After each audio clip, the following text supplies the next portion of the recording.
Hello everybody, welcome back to another tutorial. I apologize, there's been a huge delay. Things have been a little hectic here at my house, so I'm finally getting back to doing bows. I ordered a bunch of ribbon, and the next 5 or 6 tutorials are going to feature the brand new ribbon I got. Each one will have a different ribbon. Today I am showing off this print right here. This is the Pastel tie-dye from Ribbon & Bows Oh My. This is the 1.5 and 3/8.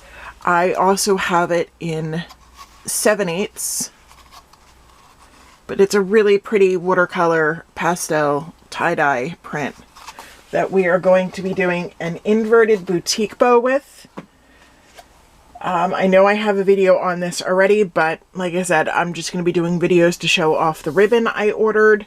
So some of them might be repeats of tutorials, and I'm sorry, I'm just shifting bags of orders. So if you see bags up there, there are orders that actually have to be packed up and sent out. It's one of the things that's been a little hectic here is I got swamped with orders, so unfortunately YouTube had to take a little bit of a backseat. But we are back, and if you notice, I have that card there. It is the brand new logo and everything that is up on my channel. I'm really excited about it. I like it so much better than the other one. So now that we can get started, for the inverted boutique bow, you are going to need 4 pieces of 1.5 inch ribbon that are 13 inches long. I have 26 here that I'm just going to cut in half. Make sure that all of your ends are heat sealed.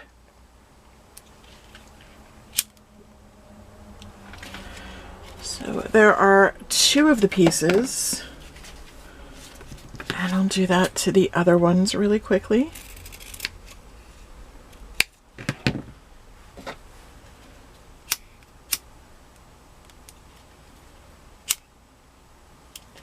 So you are going to need 4 pieces of 1.5 inch ribbon that are 13 inches long. I'm actually going to stagger these into the groups that it needs to be done. I will be double layering that top bow, so as you can see, there will be an inside and an outside. You are also going to need 3 pieces of 1.5 inch ribbon that are 6 inches long for the spikes. You are going to need a French barrette or your clip of choice. I prefer doing these on French barrettes. And this one, in fact, is a 3-inch long French barrette. You're going to need, obviously, your scissors, your lighter, your hot glue gun. Mine is a train wreck, as every bow maker's is. You're going to need needle and thread.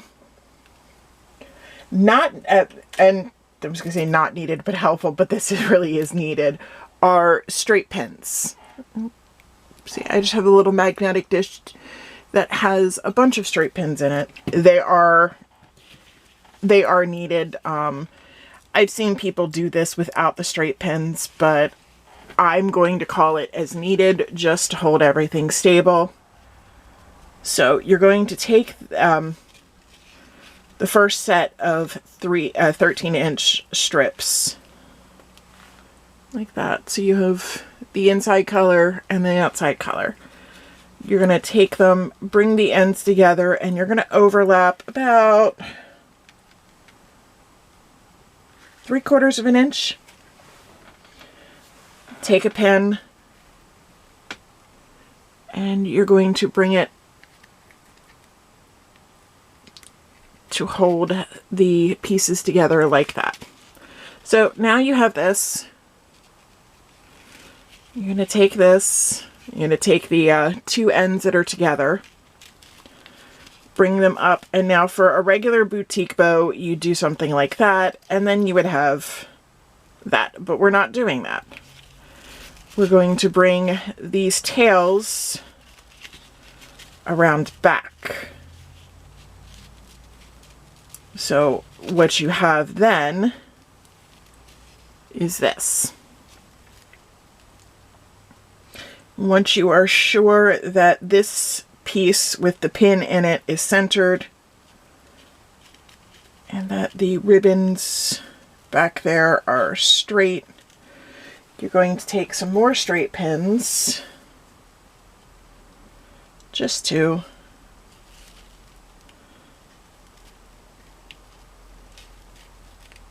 and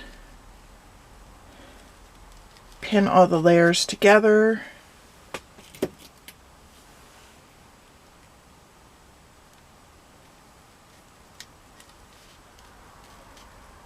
Like that. And at this point, I will bring that first pin that we placed. This shifted a little bit here. Just adjusting that. Gonna bring that first pin we placed and bring it up to the front.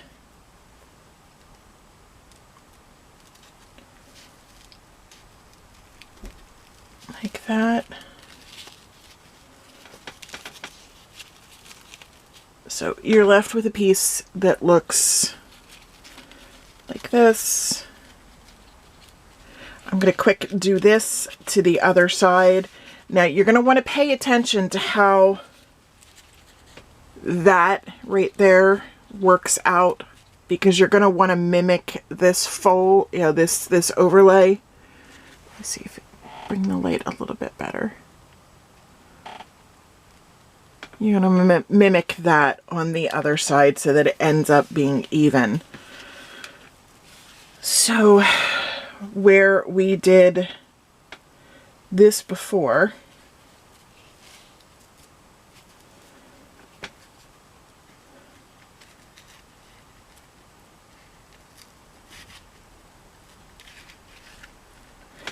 make sure that it's about 3/4 of an inch that you overlay. You don't want too much.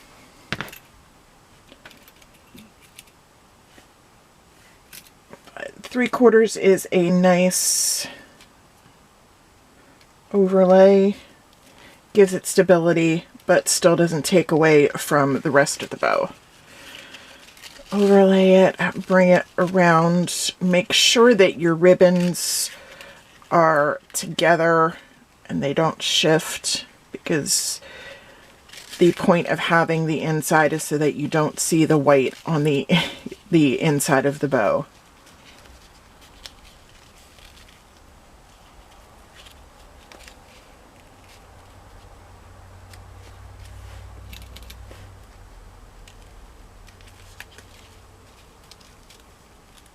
And once it's together, you just pin all the layers together.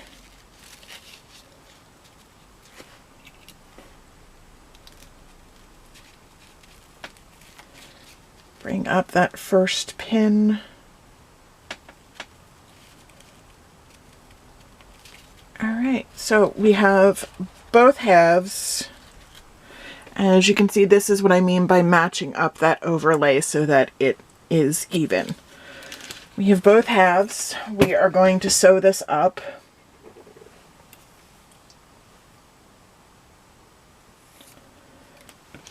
Take your needle and thread, and you're going to start going from the top down. And you're just going to sew as close as you can to the edge, but not, you want to leave just a little bit. Take your pins out as you go. I would not recommend keeping them in once you go past them. It becomes really hard to do the folding.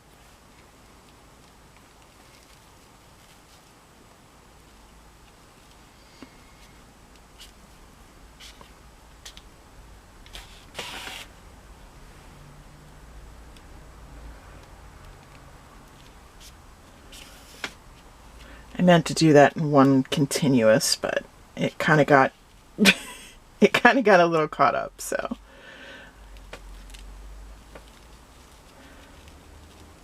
Now this is important. You want to make sure that when you finish with each side,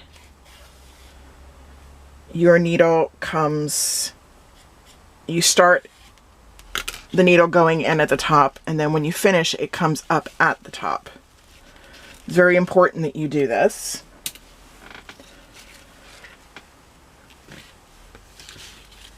And then you're going to start on the other side. Don't worry about knotting it off. There are some people that do knot it off. I don't. I find it so much easier to cinch in one continuous stitch. If you were interested in this ribbon, I should have said this earlier, if you're interested in this ribbon, I will link it as always with the products that I use down below in the description.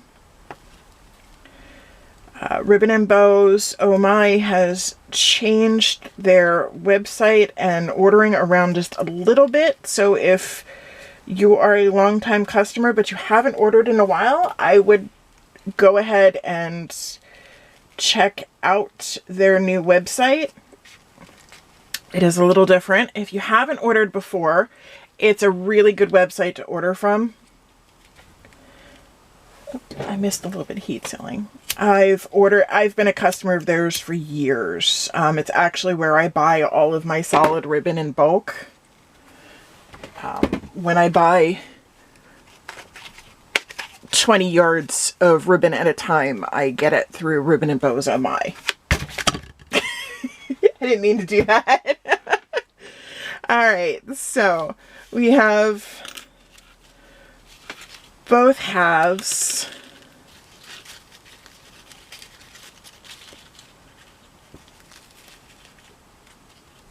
You're going to want to pull that knot out just a little.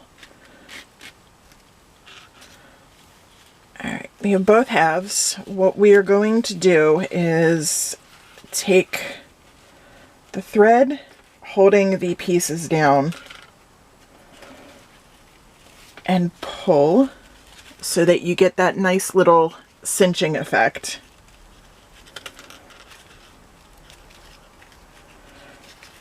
Once you have it cinched, alright, I realize it doesn't look pretty right now. We'll fluff it up when we're done.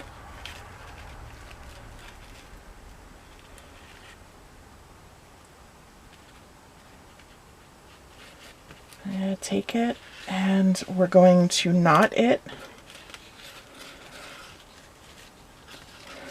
I do one knot, pull,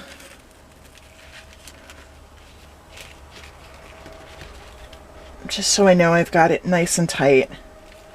And then while you're holding it nice and tight, do the second knot.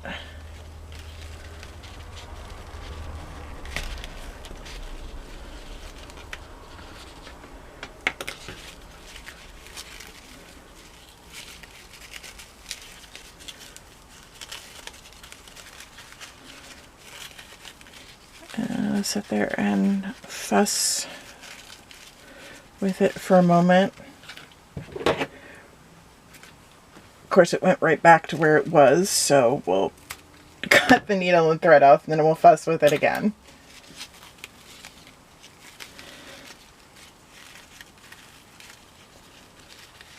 So that is the top loopy bow portion of it. And I really like the mix between the pastel tie-dye and the light orchid that I'm using. I think it is a really nice contrast. It's a nice spring, summery type color combination.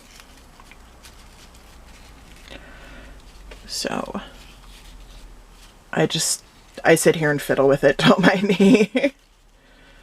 Alright, once you're happy with the way it looks, don't worry, you'll have a chance to fiddle with it just a little bit more in a little bit. But once you're happy, put it off to the side. So it's going to sit there. Not needed but helpful with the spikes are the salon clips. I've gone over this in a video on tips and tricks for bow makers. I need to re-knot my thread. Rethread my needle, not re-knot my thread. I need to rethread my needle. There is a video up on my channel on tips and tricks for bow makers. I go through all of the supplies and things that I think are really helpful for you. If you haven't checked that out, please do so. I also have a really popular video on how to package up your bows for shipping. It was designed for bow makers getting into the business of selling them, but it's also helpful on packaging up just to send as a gift as well. So if you haven't checked out either one of those yet, I would suggest you do so.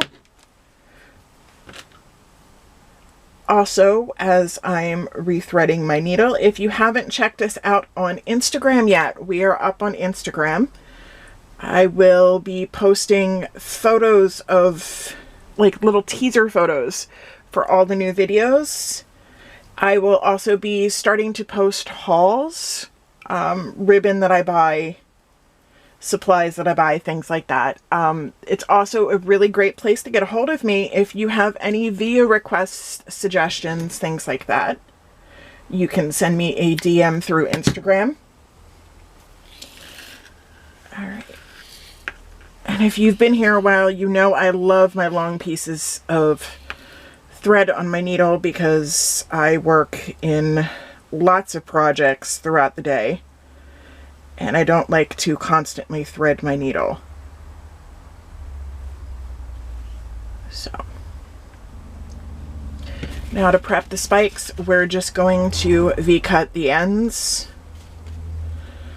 really quickly. It's simple, easy. Bring both pieces together like that. And then cut at an angle. You can cut them deeper or more shallow. It's really up to you. Heat seal the ends really good. And turn around and come to the other side. I wouldn't recommend doing more than 2 at a time. It tends to distort the evenness of the ribbon. It'll shift with the bulk.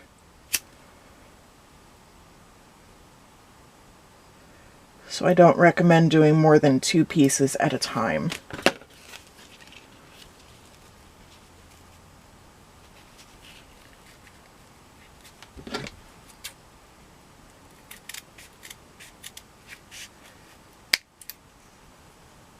I have to sharpen my scissors.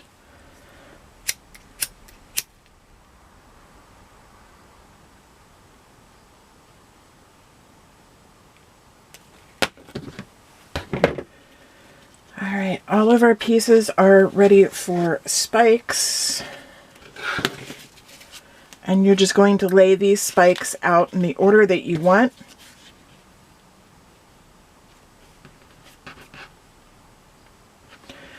But you're going to leave a little gap between the two. Let me bring the camera in a little bit.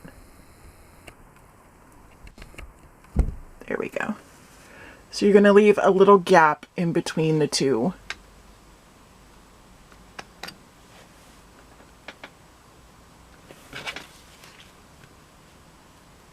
Not too much. That's a little bit too much of a gap there. That's a good amount right there.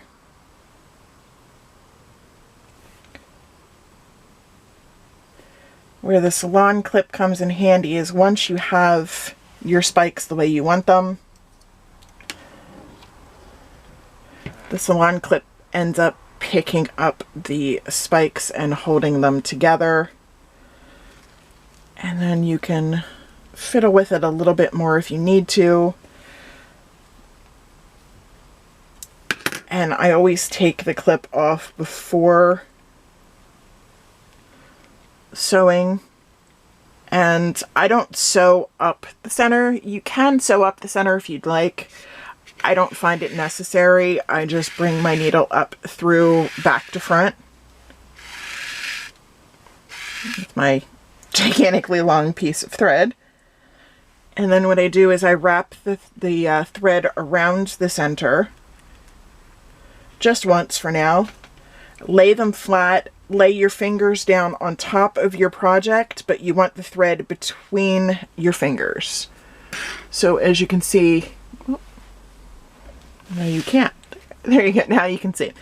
I have my middle and index fingers, and the thread is between them. And then you can just pull to cinch. Make sure you hold your thread tight when you pick it up.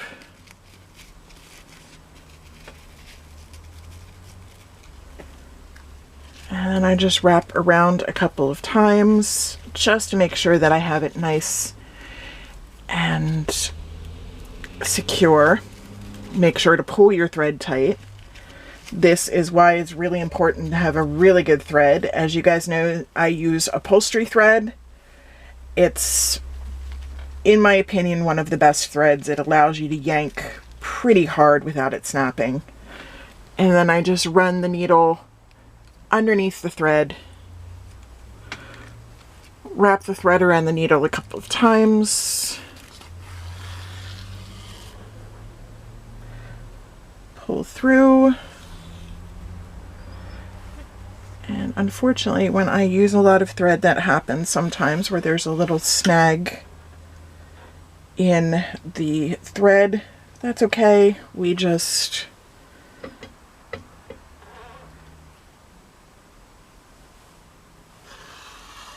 pull and keep going.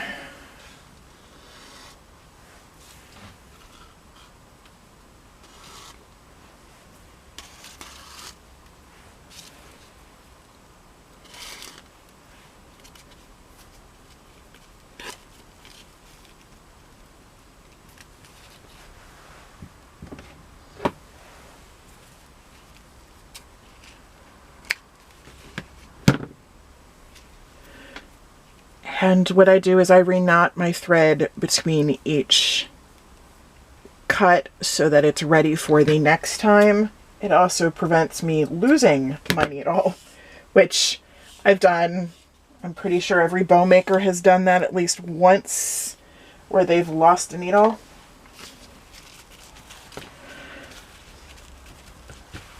Let me back up a little bit because I'm a little too close and you guys aren't seeing everything. All right. And then what I do is I take and I glue all of my spikes because I enjoy, and my customers enjoy, the spikes being fanned out perfectly and they stay fanned out. So what I do is I get the spikes the way I want them. I lift up one spike and just add a dot of glue in there.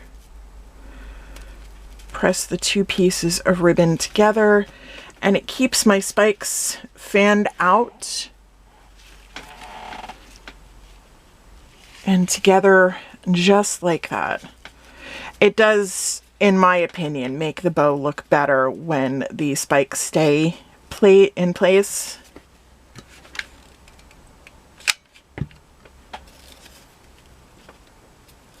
You don't have to do this. This is completely optional, but this is what I do for my bows. Okay, knock my glue gun over.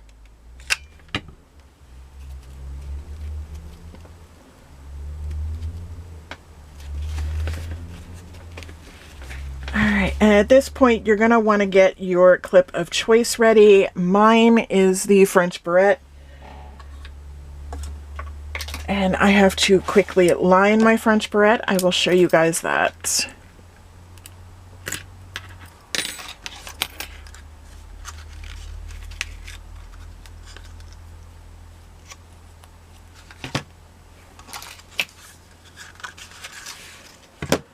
Just take your 3/8 inch ribbon. You're going to want to pull out that center bar.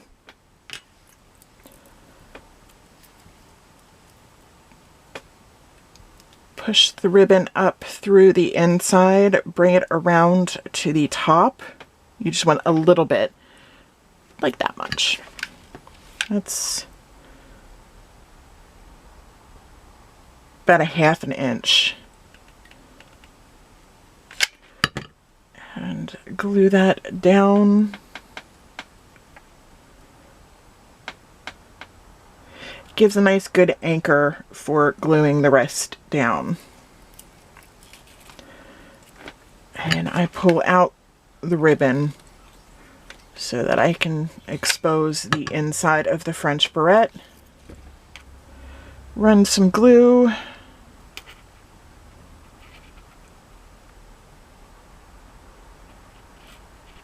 And make sure that you push the ribbon down onto the French barrette so that it adheres.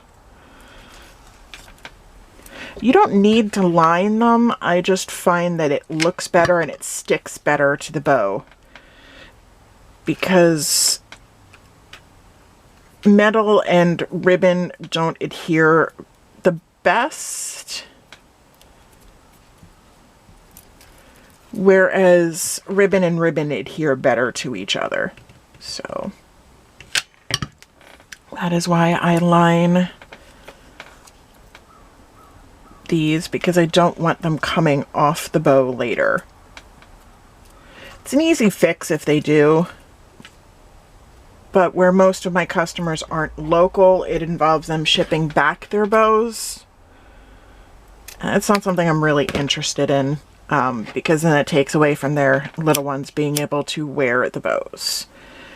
I just clip off the ends once I am done. I will run a lighter over and just clean up any glue spillage. Alright, so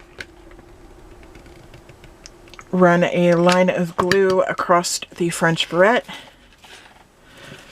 Notice we have not put in that center bar in yet. You will not be doing that for a little bit. Just keep that center bar off to the side.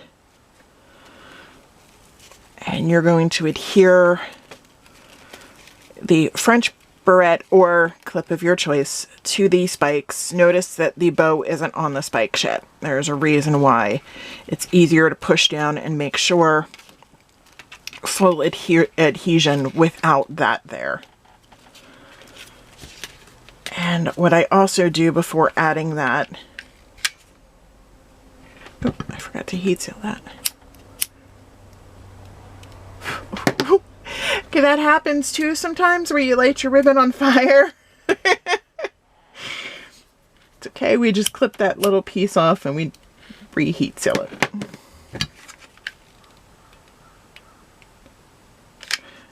Add a little bit of glue and attach your center wrap ribbon inside the barrette, like so.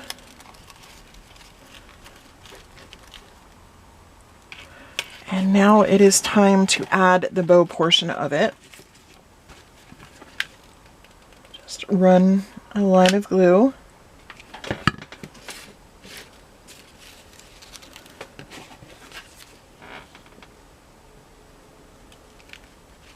And add the bow portion of it.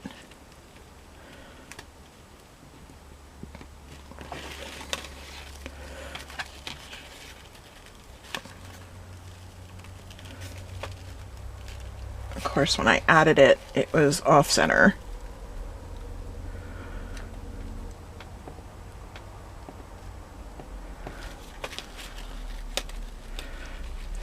There we go. And you are going to take that center wrap ribbon that we attached to the inside of the barrette, bring that up and wrap that around the center of the bow. Hey, Okay, sorry, my camera cut off. You're going to bring that center wrap ribbon, bring it around, wrap it around the center. And add a little bit of glue. Make sure it adheres.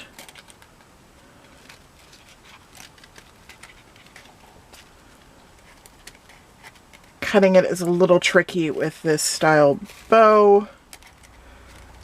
Just do your best. It doesn't have to be like 100% perfect, because you're just going to heat seal it and it'll help with any of the imperfections.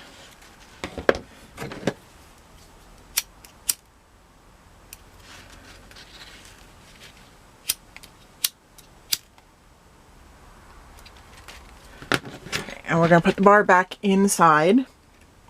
I stick it in the prong end first, lay it over the swing arm, and if you do this right, when you close the swing arm,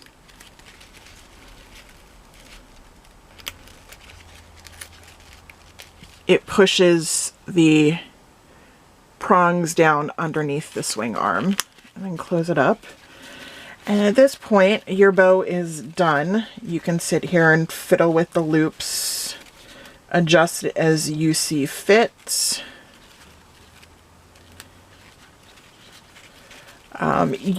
Stiffening is not required. You can leave it just like this if you don't like to stiffen your bows. I, however, wholeheartedly recommend you stiffening these bows so that they keep their nice, lovely, beautiful shape.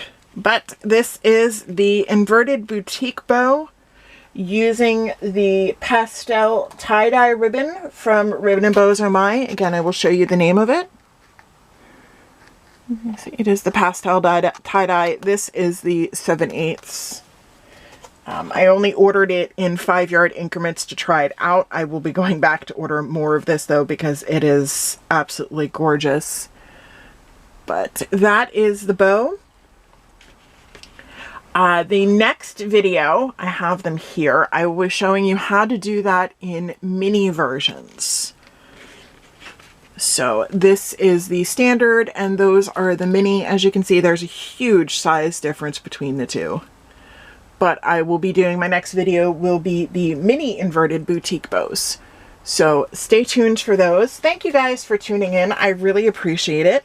If you have any questions or comments, please feel free to leave them down below. If you have not subscribed, please click that subscribe button. Click the bell next to it so you are notified every time I upload a new video. As I said, please check out our Instagram page. There will be pictures of upcoming videos. I will be doing pictures of hauls. I will also be taking suggestions for videos through there. Thank you guys again for tuning in, and I do apologize for my absence. Have a wonderful day. Hope you are staying safe, and I will see you again soon. Bye.